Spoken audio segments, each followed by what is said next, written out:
vetores é outra situação também muito interessante para a gente ficar esperto nos exercícios que envolvem vetores em física e em outra situação. A decomposição de vetores acontece quando a gente tem um vetor que é diagonal.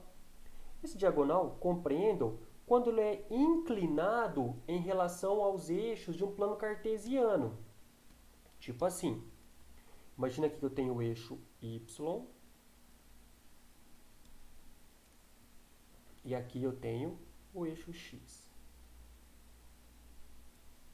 Certo? Então, esse vetor, vamos chamar de vetor A aqui, ele é inclinado em relação ao eixo x e ele também está inclinado em relação ao eixo y.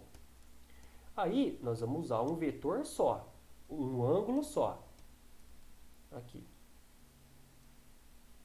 Vou chamar esse ângulo de θ.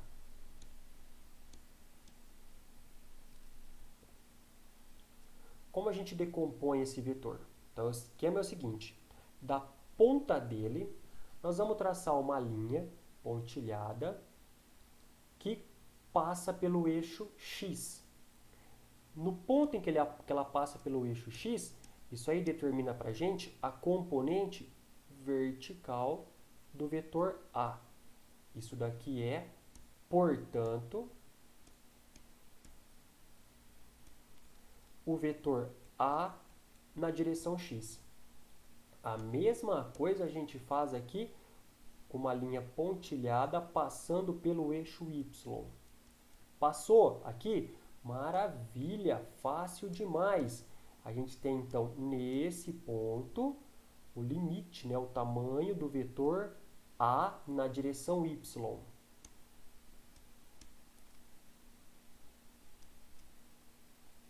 Tranquilo, decompus. Todo vetor que tem essa inclinação, ele é formado por uma componente horizontal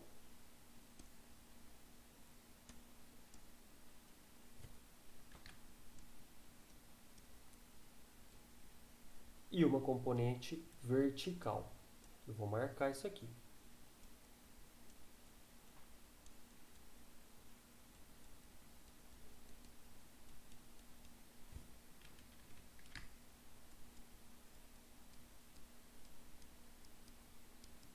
Componente horizontal está do lado x e aqui uma componente vertical.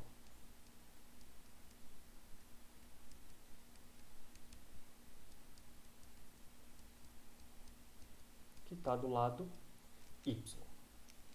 Bom, repara por esse aplicativo que eu vou mostrar que é sempre assim. A gente tem um vetor e olha só, ele está inclinado em relação ao eixo x e em relação ao eixo y. Essa inclinação está até mostrada aqui em cima, 36,9 graus. E eu posso mudar isso daí, olha. Maior inclinação, menor inclinação, deixar na gaveta aqui, ó, cadê? 45 graus, cadê? Por aqui, olha lá, 45, se eu vier aqui também, né, 45. Só estou mudando o tamanho, ele está na diagonal certinho. Esse vetor tem duas componentes, ele é o vetor A. O aplicativo já está fazendo o cálculo do vetor A na direção x e o vetor y na direção x. O vetor A na direção y. Como a gente pode vê-los? Desse jeito. Cliquei no íconezinho aqui do aplicativo, né? Olha só. Se a gente proceder da mesma forma que eu expliquei, da ponta do vetor, eu traço uma linha que vai passar pelo eixo x. Pronto. Aqui eu tenho o vetor A na direção x. Mesma coisa aqui, da ponta do vetor principal, se eu traçar uma linha que passa pelo eixo y, eu tenho aqui o vetor A na direção y. E olha, sempre que ele for inclinado, os dois vetores, AX e AY, existem.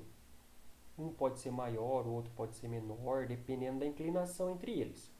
Se ele for só vertical, eu não tenho, se ele for só horizontal, eu não tenho componente vertical. Ou o contrário, se ele for só vertical, eu não tenho componente horizontal. Tá? Todo vetor que é inclinado, então, tem duas componentes. Uma no eixo x, outra no eixo y. E como a gente determina o valor delas? Triângulo retângulo. Repara que ele está bonitinho aqui.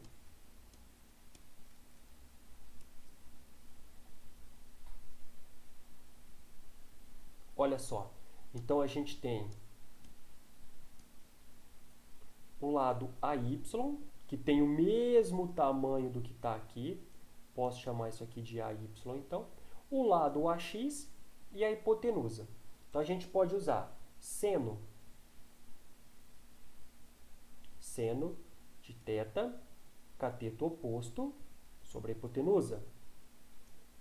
Seno de θ, cateto oposto de θ é o AY,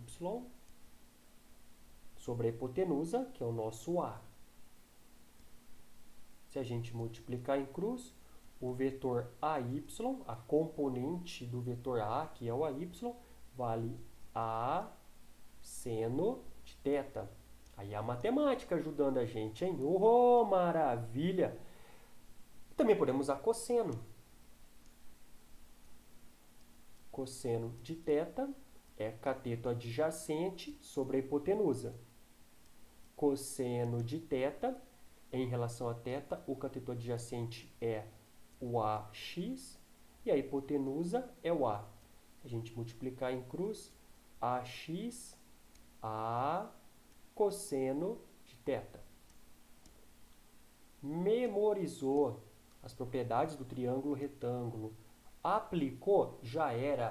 Tem como a gente calcular o valor das duas componentes, vertical e horizontal, sempre que necessário. Tá bom? Então, uma aula show aí para a gente continuar.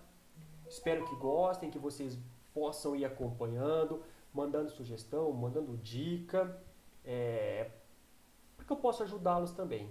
Embora seja mais um ano de pandemia, as coisas não vão parar. Vocês não podem parar. Beleza?